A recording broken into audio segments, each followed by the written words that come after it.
Hello, everyone. This is Victoria, and today the message that I have for you is from Deuteronomy 19 and 4 through 6. Whoso kills his neighbor when he hated whom he hated not in time past, as when a man goes into the wood with his neighbor to hew wood, and his hand fetches a stroke with an axe and cuts down a tree, and the head slips from the helve and lights upon his neighbor, that he die, he shall flee into one of those cities and live. So I am bringing up this scripture today because I think that it's interesting to learn and it's interesting to know.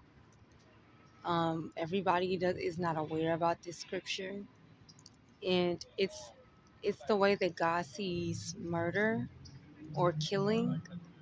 We should understand that in God's eyes, all killing is not the same. All murder is not the same. It's not all seen as murder. Some people are killed on a battlefield. That's not murder. And some people are killed ignorantly, and that's not murder to God. So it says that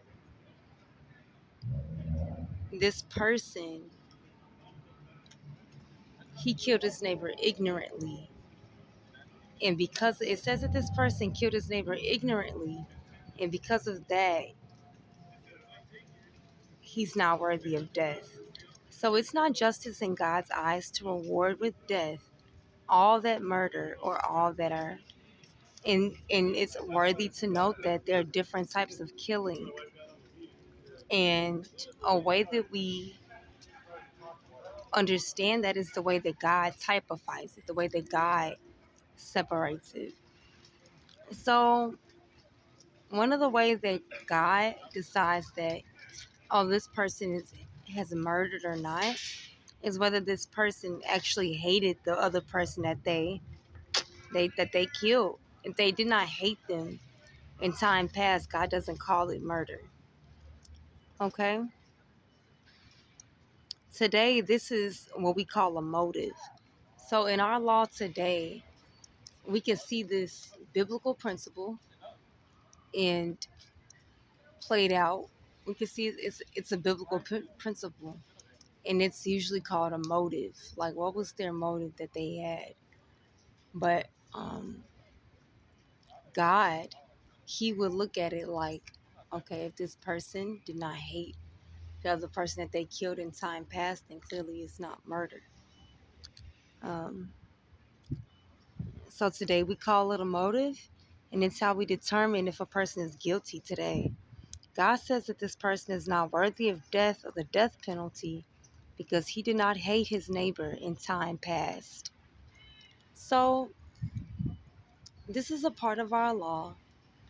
This is a part of our identity as Hebrews. And it's important for us to understand the way that God thinks. And this is a part of the way that God thinks, in a way that God judges, in a way that we should judge. And when we look at God's judgments, we can always tell and get a better understanding about the way that we should look at situations and judge. And so it might not be so relevant today. At the same time, it is, because judgment is always going to be relevant. We're always going to have to look at different situations. We're always going to have to judge. We're always going to have to contemplate and see, okay, what do I think about this situation? So it's good to know the way that God judges. When we understand that God looks at the past and evaluates a person's motives based off of hatred, that can help us to understand that this is a good way for us to evaluate our situations. When we evaluate different situations in our homes, in our work, and in our school, and in our lives, we assess a person, ask about, did this person have a hatred?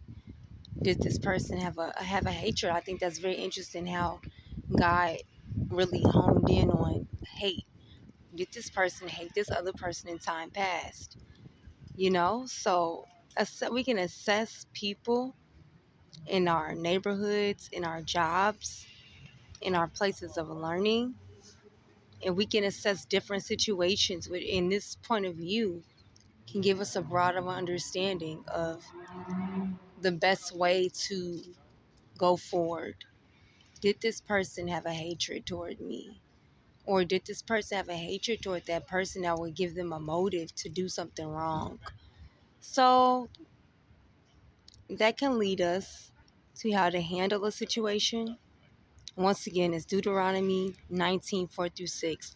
Whoso kills his neighbor ignorantly, when he hated, whom he hated not in time past, as when a man goes into the wood with his neighbor to hew wood, and his hand fetches a stroke with the axe to cut down a tree, and a head slips from the helve, and lights upon his neighbor that he die, and that he shall flee unto one of these cities. So God says that this person has a right to flee.